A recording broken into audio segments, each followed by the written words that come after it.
श्रीसूक्तम्।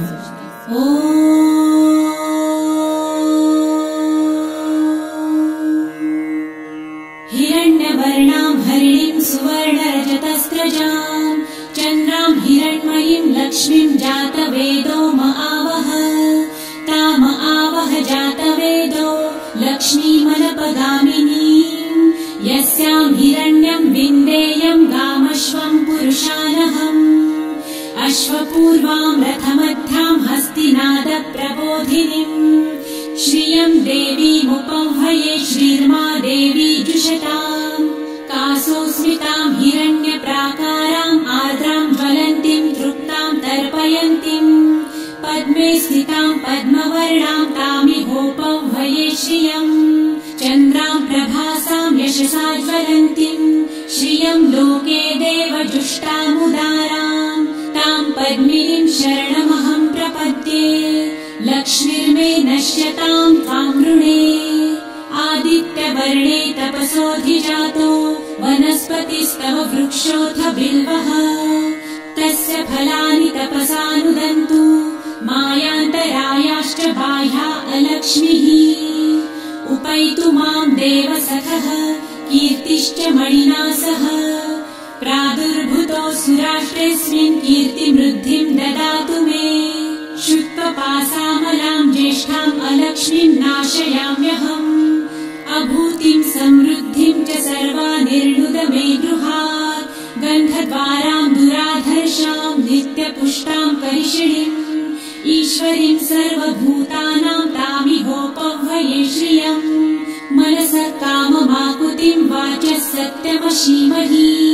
पशूनां रूपमन्नस्य मयि श्रीश्रेयतां यशः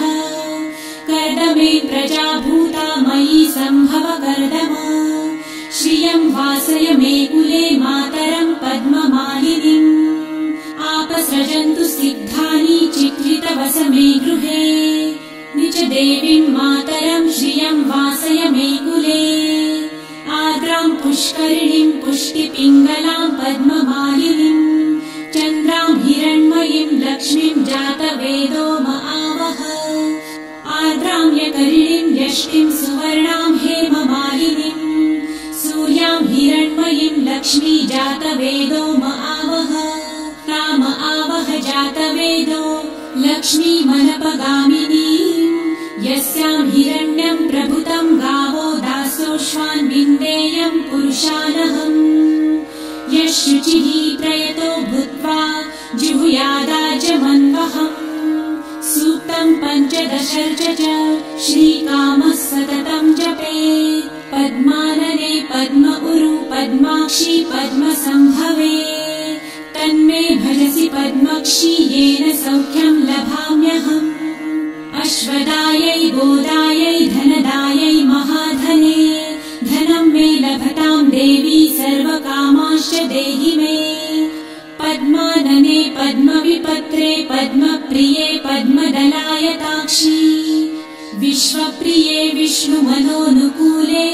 त्वत्पादपद्मं मयि सन्निधस्त्वम्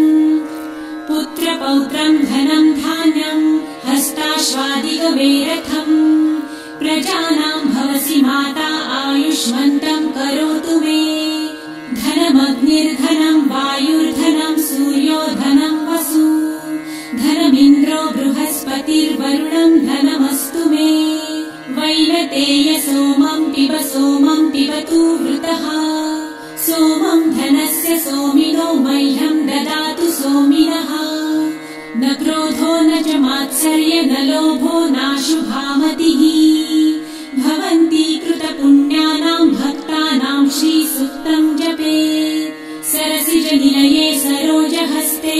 धवलतरां सुखगन्धमाल्यशोभे भगवती हरिवल्लभे मनोज्ञे त्रिभुवनभूतिकरी प्रसीद मह्यम् विष्णुपत्नीं क्षमां देवी माधवी माधवप्रियां लक्ष्मीं प्रियसखीं देवीं नमाम्यच्युतवल्लभाम् महालक्ष्मीं च विद्महे विष्णुपत्नी च धीमहि तन्नो लक्ष्मी प्रचोदयात् श्रीवर्चस्वमायुष्यमारोग्यमाविधाचोभमानं महीयते। पशुम् बहुपुत्रलाभम् शतसंवत्सरम् दीर्घम्